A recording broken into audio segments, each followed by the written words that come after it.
There we go. We have a shared screen. Om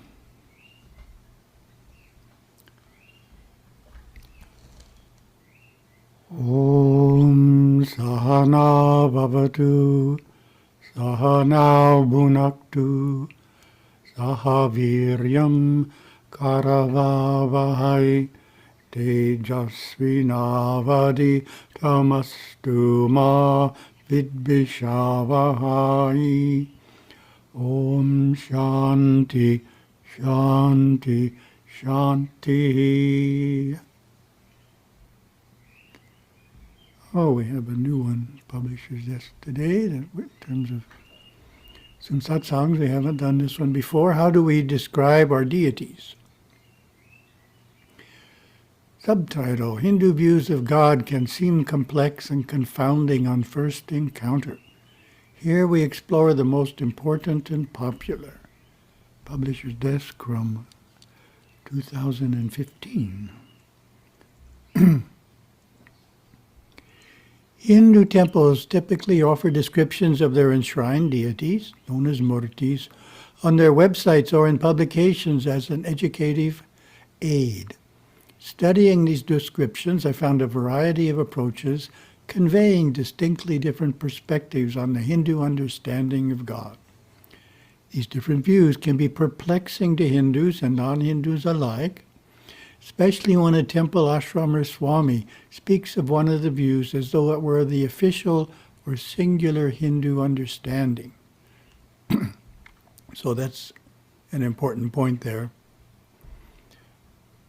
Views are fine, but when it makes it sound like it's the view of all Hindus, that's where it becomes a problem. To give clarity, we explore here 4 distinct ways of describing God and his/her representations or murtis. The intent is not to suggest that all Hindus adopt the same interpretation. Rather, it is to look at the most common presentations, reflect on the traditions they may represent, and place them in a larger context.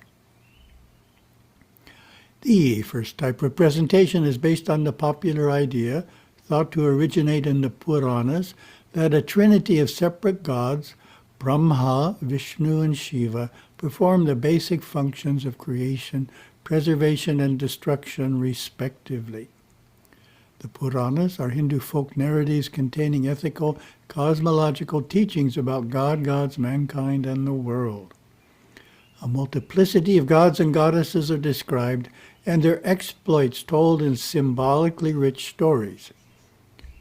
So, Gurudeva viewed them as all symbolic, not literal. These aren't things that actually happened. Ganesha did not actually lose his head. So it's symbolic. Symbolically rich stories. The 18 major Puranas are classified as secondary scripture known as Smriti. Temples that have prominent shrines to both Shiva and Vishnu often adopt the Trinity perspective to explain what otherwise might appear to be 2 supreme gods under one roof.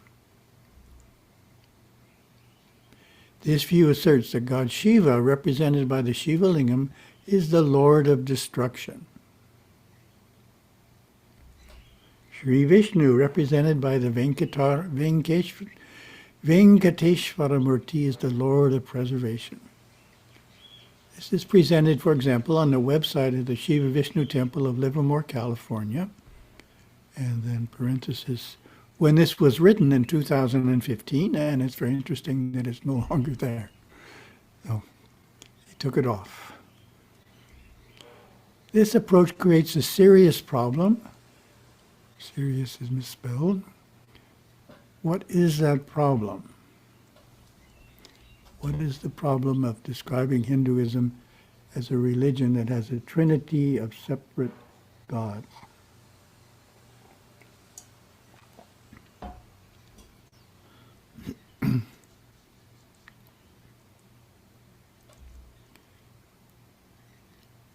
A serious problem arises from this description, for it wrongly depicts Hinduism as polytheistic, poly meaning many, believing in multiple gods without any of them being supreme.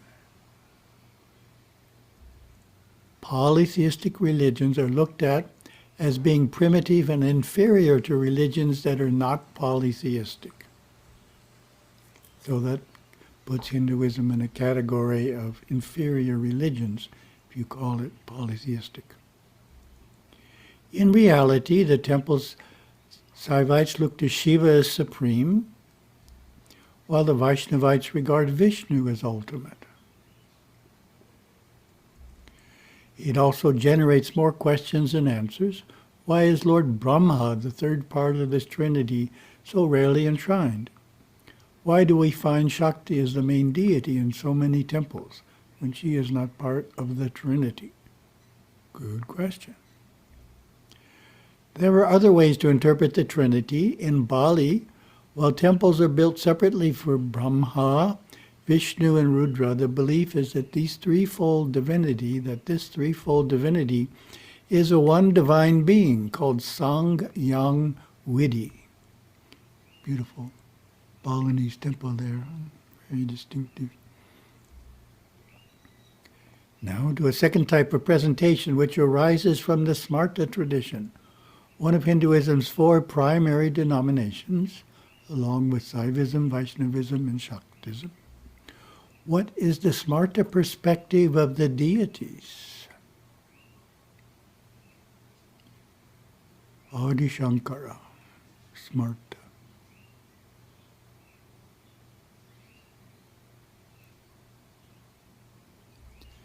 Generally, Smartas do not regard the deities as real, conscious spiritual beings, but as symbols of a one spiritual reality.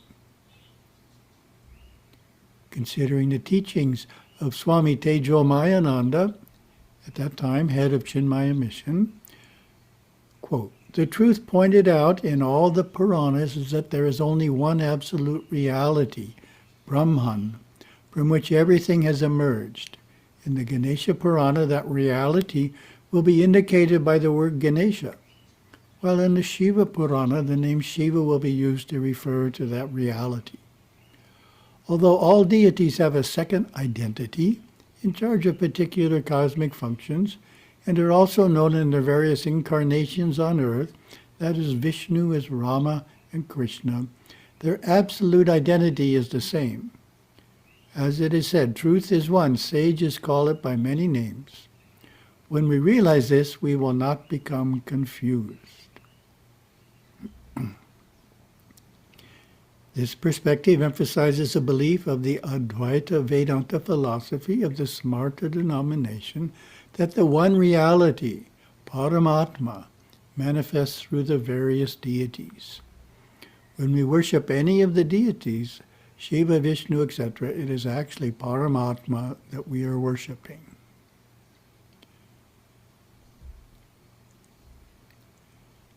Temples that have a wide array of deities may tend to be inclusive by emphasizing Hinduism's diversity in description of their temple murtis. Some may cite the same Vedic verse that Swami Tejo Mayananda refers to, Ekam Sat Vibrat Bahura Vadanti, often translated as truth is one, sages express it variously. In other words, Hindus all believe in a supreme being, but unlike in other religions, they do not have a single concept regarding the name and nature of that supreme being. Dr. S. Radhakrishna affirms this perspective in his book, The Hindu View of Life. The Hindu recognizes one supreme spirit, though different names are given to it. The above Smarta view is behind many and varied presentations. An important counter-perspective declares that God, the Supreme Being, and the gods, his/her helpers, are real and conscious beings, not symbols of cosmic powers, not human constructs. The Murti is the earthly representation of a real divinity in the highest plane of reality, serving as a channel for his/her blessings. When worshipped by a qualified priest in a properly consecrated temple, the Murti becomes the very body of God on the physical plane. This perspective is presented in the next three descriptions. Another interpretation emphasizes the theological perceptions appearing in a body of Hindu scripture called the Agamas. The Agamas are revelations on sacred living, worship, yoga, and philosophy.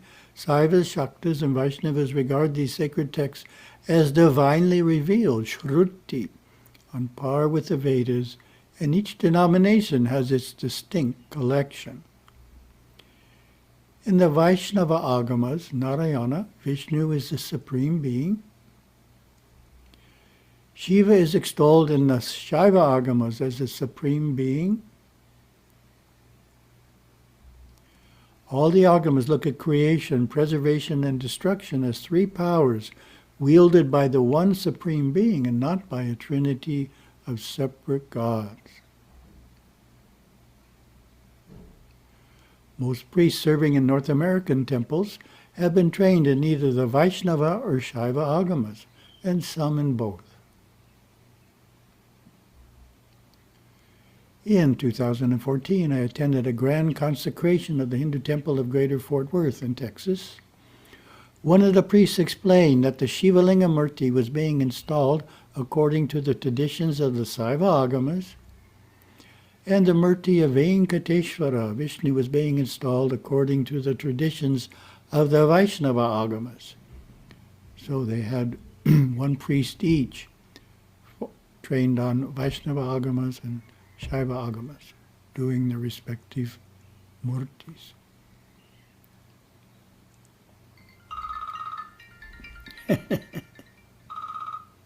Okay. For example, to Vaishnava Hindus, the image of Sri Venkateshwara is considered the supreme being, God Vishnu. The temple priests are performing worship of this according to the text of the Pancharatra Agama. So that's the most popular Vaishnava Agama, not the only one. Likewise, to Hindus of Shaivite denomination, the Murti of the Shiva Lingam represents the supreme being, God Shiva. His worship is conducted according to the traditions found in the Shaiva Agamas. The website of the Shiva Vishnu Temple at Pittsburgh offers, Hindu devotees believe that divine power has manifested itself in the Murti. Major religious events like Kumbhabhishekam are performed to re-energize the Murti with divine power, which can either be diluted or lost during the transgressions committed unknowingly by the priests or the worshippers. Very nicely said. Energized with divine power. Another style of representation from our Kadavul Hindu temple website depicts a supreme god and other gods, Mahadevas or divinities, who are subordinates to the deity. So that's our perspective. Quote, Kadavul Hindu temple follows the Shaivite tradition, the oldest of the four main denominations of Hinduism. In the Tamil language of South India, our religion is known as Saiva Samyam, or simply Saivam. We worship the one supreme being as God Shiva and Lords Ganesha and Murugan, whom God Shiva created to assist him in the care of his great creation. Shaivism, Shakti is God Shiva's manifest power and is not separate from him. This is depicted most clearly in the image of God Shiva as Ardhanarishvara, whose left side is female and right side is male. In Kadavul, there is no separate deity representing Shakti, for in our tradition the Supreme Being is neither male nor female, but encompasses both. So even Nataraja has a male earring on one side and a female earring on another, though that's usually not thought about.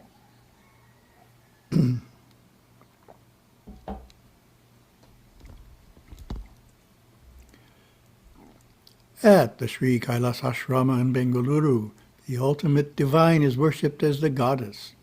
In Sri Vidya tradition, she is known as Raja Rajeshwari, Lalita or Tripura Sundari. She is visualized as an exceedingly charming lady, three-eyed and four-armed. In this form, she symbolizes the supreme reality, Paratattva, known in Vedanta as Brahman, and in Tantra as transcendental consciousness, Parasamvit. She provides over Sri Chakra, the mystic diagram, either linear or iconic, bestowing liberating insight into the nature of the world and into the nature of reality.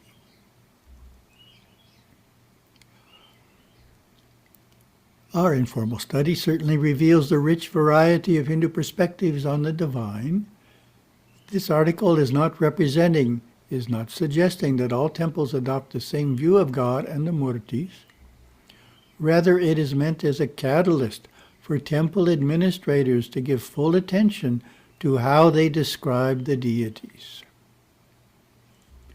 to clearly and deliberately reflect, especially for visitors, the temple's tradition and philosophy. So that's what we're trying for, to make sure what's on the website is actually what the temple believes. Sometimes the person who wrote the website doesn't understand what that particular temple believes, but this is less true today than it was in 2015. Okay, our second topic. Character building. From our workbook. Still in the G's here.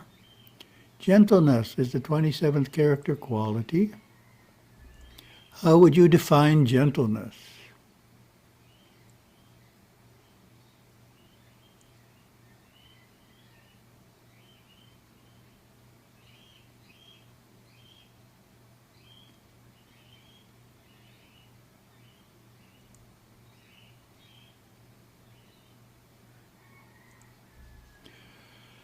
The workbook gives this definition. Gentleness means being kindly, tender, and mild-tempered. I practice it by speaking and behaving in a pleasant, soothing, even-tempered manner. The opposite is harshness. And Gurudeva's quotes, just a little bit of kindness is so easy to express. Just a little bit of kindness heals the mind, and in this day and age when so many are frustrated, troubled, and need a little bit of help, appreciation and encouragement, your kindness can help. Very simply, ahimsa is abstaining from causing harm or injury. It is gentleness and non-injury, whether physical, mental, or emotional. It is good to know that nonviolence speaks only to the most extreme forms of forceful wrongdoing, while ahimsa goes much deeper to prohibit even the subtle abuse and the simple hurt. So that's an important point. In some religions, it's pretty basic. You don't kill somebody or you don't fight somebody, you don't hit somebody, but this is thought, word, and deed. Even our thoughts don't harm anyone. Reflection. Take a moment to identify a few ways in which you could improve in gentleness.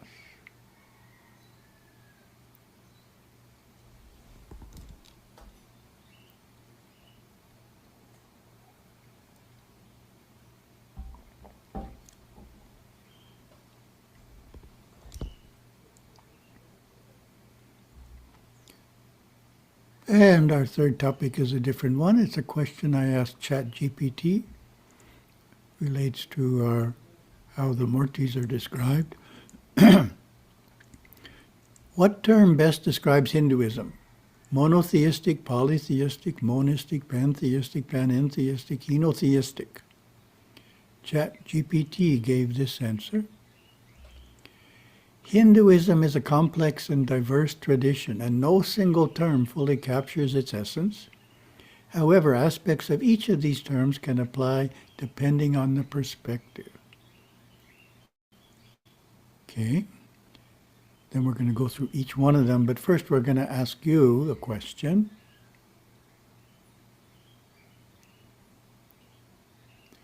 What in Hinduism would be a monotheistic perspective?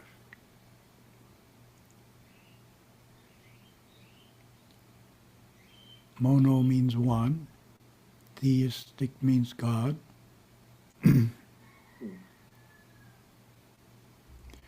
Some schools of Hinduism emphasize devotion to one supreme deity, such as Vishnu, Shiva, or Devi, making it appear monotheistic in those contexts. And another question, is our tradition monotheistic? Are Gurudeva's teachings monotheistic? Is Shuddha Saiva Siddhanta monotheistic? And of course the answer is no. Interesting story. I visited Saiva Siddhanta Sangam in Durban, South Africa many years ago. And you can see there, if you can read it, 1937 it was established. And their founder created his teachings so that it is only Shiva. There's no Ganesha or Murugan. Like I have to click it one more time there. So it was very interesting. Once I figured that out, I was giving a talk there, so I had to be careful. Only talk about Shiva. Can't talk about any other deity because they don't exist. So yeah, I think it was done to combat the Christian missionaries who were criticizing Hinduism for being polytheistic. So he said, let's make ourselves monotheistic, just like Christianity. Then they can't criticize us. Interesting. What in Hinduism would be a polytheistic perspective? Oh, many gods, polytheism.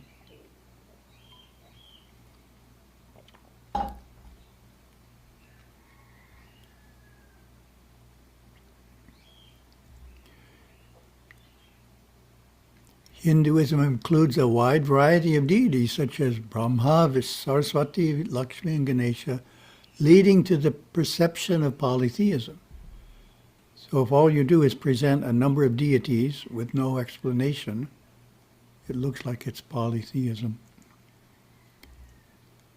And is our tradition polytheistic? That's an easy one. No. We have a supreme being, God Shiva, so we're not polytheistic. What in Hinduism would be a monistic perspective? Oh, that's like the Chinmaya mission.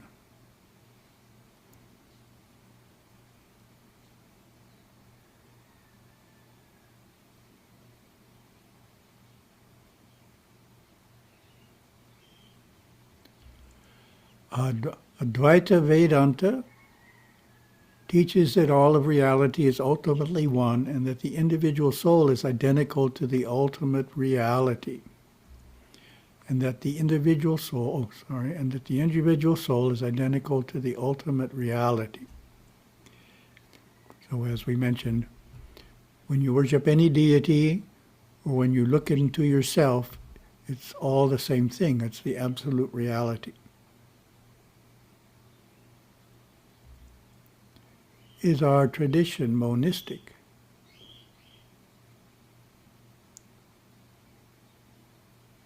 The answer is no. It contains monism, but it's not 100% monistic, which we'll look at a little later here. What in Hinduism would be a pantheistic perspective? Pan means the world.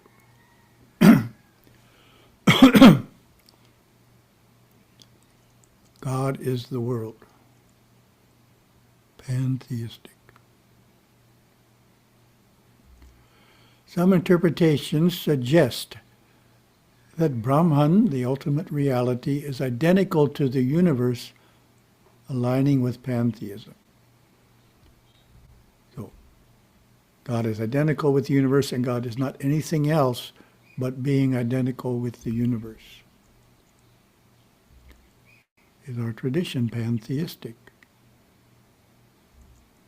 No.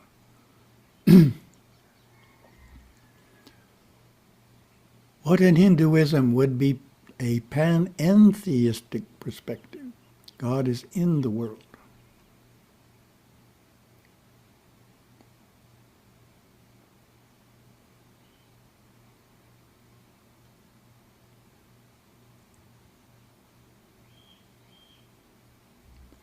Other schools, such as Vishishta Advaita, view Brahman as encompassing and pervading the universe while also transcending it, which is panentheistic. Is our tradition panentheistic? Finally, we get a yes. Panentheism is the English word for Advaita Ishvaravada, which names our theology.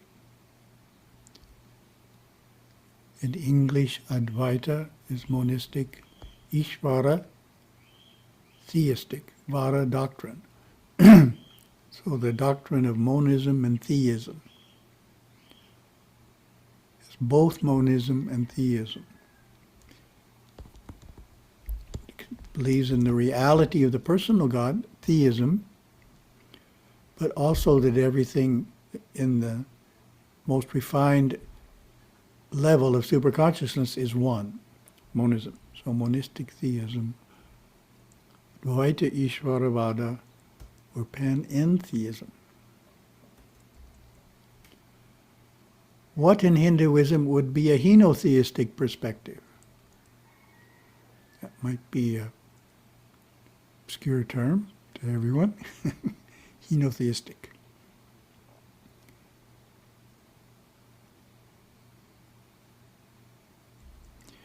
Hinduism often allows for the worship of one deity as supreme while acknowledging the existence of other deities, which is described as henotheism.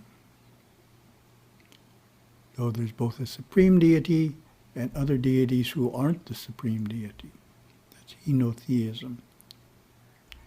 Is our tradition henotheistic?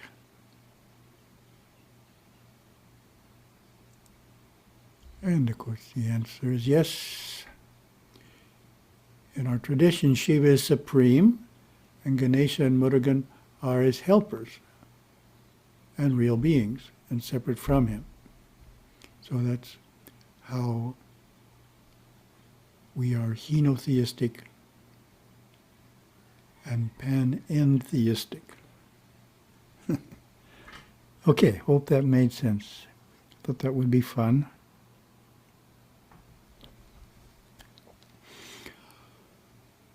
Oh.